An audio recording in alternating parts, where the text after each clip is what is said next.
मित्रों नमस्कार, मैं आपका मित्र भूपेन ठाकरे स्वागत करता हूं अपने यूट्यूब चैनल जीएस मंथन 88 पे। और आज का हमारा एक टॉपिक है 1857 की क्रांति में शामिल क्रांतिकारी एवं उनसे संबंधित क्रांति स्थल। चूँकि ये क्लास भी फैक्चुअल होगी और आगे भी जो क्लासेस होंगी वो फैक्चुअल ही होंगी, क्योंकि कुछ वनडे एग्ज़ाम भी हैं अभी आने वाले समय में। और सबसे ज़रूरी चीज़ कि नेक्स्ट मंथ में 17 तारीख को एमपीपीएससी की भी एग्ज़ाम है, मतलब उसका प्री है और प्री फैक्चुअल होता है। तो इसी कारण मैं ये सारे वीडियो जो बना रहा हूँ वो थोड़े फैक्चुअल आपको लगेंगे, लेकिन एग्ज़ाम के दृष्टिकोण से काफ़ी महत्वपूर्ण हो जाते हैं। ठीक है, तो ज़्यादा देर ना करते हुए हम अपने वीडियो पर आते हैं, अपने वीडियो को स्टार्ट करते हैं।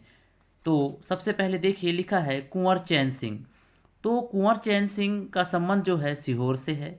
इसके अलावा भीमा नायक, इनका संबंध मंडलेश्वर सेंधवा बड़वानी से है। ठीक है। शेख रमजान, इनका संबंध सागर जिले से है। शंकर शाह, कुंवर रघुनाथ शाह, शंकर शाह और कुंवर रघुनाथ शाह, इनका संबंध गढ़ा मंडला से है, मतलब वर्तमान का मंडला जिला। ठीक है। और शंकर शाह और कुंवर शाह ये दोनों गोंड नरेश हैं। ठीक है, गोंड नरेश। नारायण सिंह, इनका संबंध जो है रायपुर से था। ठीक है। रानी अवंतीबाई, इनका संबंध जो है रामगढ़ मंडला से। कहाँ से? रामगढ़ मंडला। और याद रखेंगे कि ये जो रानी अवंतीबाई है, इनको रामगढ़ की लक्ष्मीबाई भी कहा जाता है। ठीक। इसके अलावा शहादत खां, इनका जो संबंध है वो महू इंदौर से है। कहाँ से? महू इंदौर से। ठीक है। और महू किसी और चीज़ के लिए भी फेमस है, वो आप मेरे को वीडियो में कमेंट बॉक्स में इसका आंसर देंगे कि महू और किस चीज़ के लिए फेमस है। ये एक विशेष पुरुष हैं भारत के, ये उनकी जन्मस्थली क्षेत्र भी है महू। ठीक है, तो आपको इसका जवाब भी यहाँ पर देना होगा। शहादत खां, महू इंदौर। ठीक। इसके अलावा बोधन दोआ, ये शाहगढ़ रियासत जो थी सागर के अंतर्गत, ये बोधन दोआ का जो था क्रांति स्थल था। ठीक। असल में जो बोधन दोआ हैं वो राजा बखत वली, जो कि शाहगढ़ रियासत के राजा थे, उनके ये सेनापति थे बोधन दोआ, और उनके सलाहकार भी थे। एमपीपीएससी ने 2018 में बोधन दोआ से संबंधित एक प्रश्न भी पूछा था। इसके अलावा गिरधारी बाई, जो कि रामगढ़ मंडला से ही संबंधित है और रानी अवंतीबाई की अंगरक्षिका है। आपके लिए प्रश्न है कि रानी लक्ष्मीबाई जो हैं वो कहाँ की रानी थी और उनकी अंगरक्षिका का क्या नाम था। उसके अलावा हृदय शाह, इनका संबंध हीरापुर सागर से है। ठीक है। टांट्या भील, इनका संबंध खरगोन से है। तात्या टोपे, इनका संबंध ग्वालियर, झांसी और कानपुर से है, क्योंकि ग्वालियर मध्य प्रदेश में है और झांसी और कानपुर का जो संबंध है वो कहाँ पर है? वो उत्तर प्रदेश में है। लेकिन तात्या टोपे ने ग्वालियर में, झांसी में और कानपुर में, इन तीनों जगह पर जो है 1857 की क्रांति में अपना जो था प्रतिनिधित्व किया था। ठीक है। और तात्या टोपे को 18 अप्रैल 1959 को शिवपुरी में फांसी दे दी गई। और ये जो हैं तात्या टोपे जी, ये जो हम कहते हैं गुरिल्ला युद्ध या छापेमार की जो नीति है, ये उसमें बड़े माहिर माने जाते थे।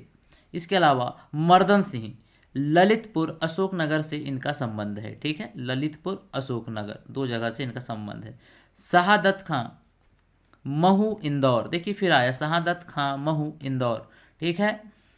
इसके अलावा हम देखते हैं ठाकुर रणमत सिंह, चित्रकूट सतना रीवा। तो चित्रकूट सतना जिले सतना के अंतर्गत आता है और सतना जो है वो रीवा जिले के अंतर्गत आता था। ठीक है।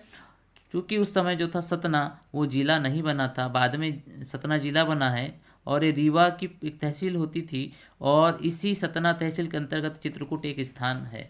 ठीक है, जो काफ़ी फेमस भी है धार्मिक दृष्टिकोण से भी। इसके अलावा हम लोग देखते हैं टांट्या भील, इनका संबंध निमाड़ खरगोन से है। इसके अलावा बहादुर सिंह और देवी सिंह, इनका संबंध भी मंडला से है। ठीक है। और ये भी गोंड नरेशों के ही सहायक थे। सुरेंद्र राय, इनका संबंध संबलपुर छत्तीसगढ़ से है। फिर इसके अलावा देखिए राजा ठाकुर सरजू प्रसाद, राजा ठाकुर सरजू प्रसाद, इनका संबंध विजय राघवगढ़, जो कि कटवी में है। कहाँ? कटवी में।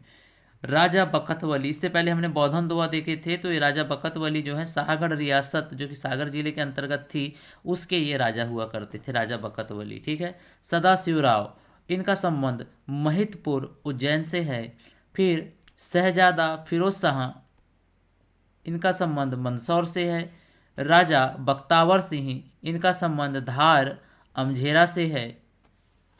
खाज्या नायक, जो कि भीमा नायक के ही साथी थे, इनका भी संबंध बड़वानी से है। रानी द्रौपदी बाई, इनका संबंध धार रियासत के साथ। ठीक है। और आपके लिए एक प्रश्न है कि किस वंश का उत्पत्ति क्षेत्र धार माना जाता है। ठीक है। और इसके अलावा एक चीज़ और है कि जो रानी दुर्गावती हैं उनका जो क्षेत्र है वो कौन सा माना जाता है, ये भी आपके लिए प्रश्न है, क्योंकि मैंने यहाँ 25 जो दिए हैं, 25 के अलावा एक 26वां होना चाहिए था। उसका जवाब आप लोग देंगे कि रानी जो दुर्गावती हैं उनका जो क्रांति क्षेत्र था वो कौन सा था, और रानी दुर्गावती की समाधि कहाँ पर है, ये आपके लिए एक प्रश्न है। मिलते हैं फिर नेक्स्ट वीडियो में। जय हिंद, जय भारत।